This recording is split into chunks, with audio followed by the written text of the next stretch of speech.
wrinkles, கரும்புள்ளி, dryness, கருவளையம் இவைகளை சரி செய்யக்கூடிய ஒரு ஆயில். ரொம்ப யூஸாக இருக்கும் எல்லாருக்கும். இளமையாக இருக்க சாப்பிட வேண்டிய உணவுகள் என்னன்னு பார்த்தீங்கன்னா பால், தயிர், வெஜிடேபிள் ஃப்ரூட்ஸு, கேரட், முழுநெல்லிக்காய், பப்பாளி, கொய்யா. கீரைகள் பார்த்தீங்கன்னாக்கா வெந்தயக்கீரை, நாட்டு பொன்னாங்கண்ணி கீரை, முருங்கைக்கீரை. இதெல்லாம் பார்த்தீங்கன்னா ஸ்கின்னை சுருக்க விழாமல் பார்த்துக்கிறோம். நான்வெஜ் பார்த்தீங்கன்னா மீன் ஸ்கின்னுக்கு ரொம்ப நல்லது. தண்ணீர் நிறைய குடிக்கணும். தினம் பார்த்தீங்கன்னா ஃபேஸில் நீங்கள் சன்ஸ்க்ரீன் லோஷன் கண்டிப்பாக போடணும். அந்த சன்ஸ்க்ரீன் லோஷன் போடுறதுனால ஃபேஸ் கருக்காமல் சுருக்கம் இல்லாமல் உங்கள் ஸ்கின்னை எப்போதுமே பளபளப்பாக வச்சுக்கணும். ஒரு கேரட் நல்லா அலசிட்டு துருவி எடுத்துடலாம். துருவியாச்சு இந்த அளவுக்கு இருக்குது. அதை ஒரு பாத்திரத்தில் சேர்த்துடலாம். 100 பாதாம் ஆயில், 4 டேபிள் ஸ்பூன் தேங்காய் எண்ணெய்,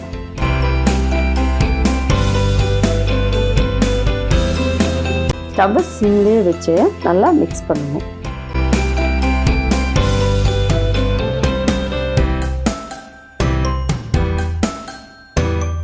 இது கூட கட் பண்ணிய பப்பாளி கொஞ்சமாக சேர்த்துடலாம். நல்லா மிக்ஸ் பண்ணிவிட்டு ஸ்டவ் சிம்மில் தான் இருக்கணும். ஃபுல்லாக வச்சிங்கன்னா தீஞ்சிரும். இந்த பப்பாளியும் கேரட்டும் நல்லா வேகணும், கலரே சேஞ்ச் ஆகணும். ஸ்டவ்வை சிம்லேயே வச்சு ஒரு 15 நிமிஷமாவது இந்த மாதிரி நல்லா மிக்ஸ் பண்ணிகிட்டே இருக்கணும். பாருங்கள், நல்லா வெந்து கலர் நல்லா சேஞ்ச் ஆகிடுச்சு. இப்போது ஆற விட்டுடலாம். நல்லா ஆறிடுச்சு, வடிகட்டி எடுத்துடலாம்.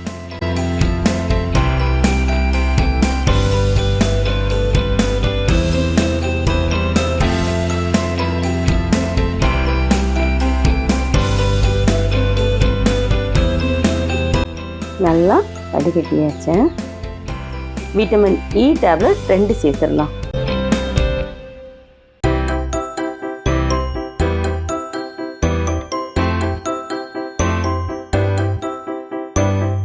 நல்லா மிக்ஸ் பண்ணிடலாம்.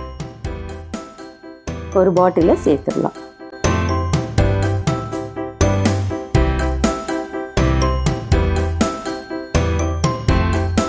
இந்த ஆயில் கொஞ்சமாக எடுத்து நம்ம ஃபேஸில் அப்ளை பண்ணி நல்லா ஒரு மசாஜ் மாதிரி கொடுத்துடலாம்.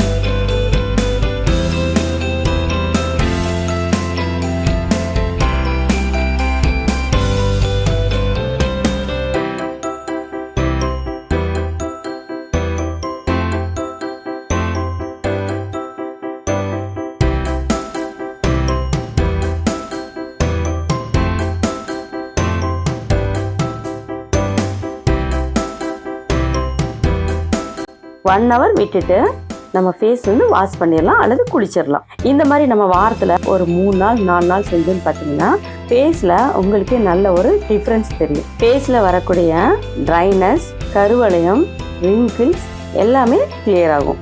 கண்டிப்பாக நீங்கள் இதை ட்ரை பண்ணி பாருங்கள்.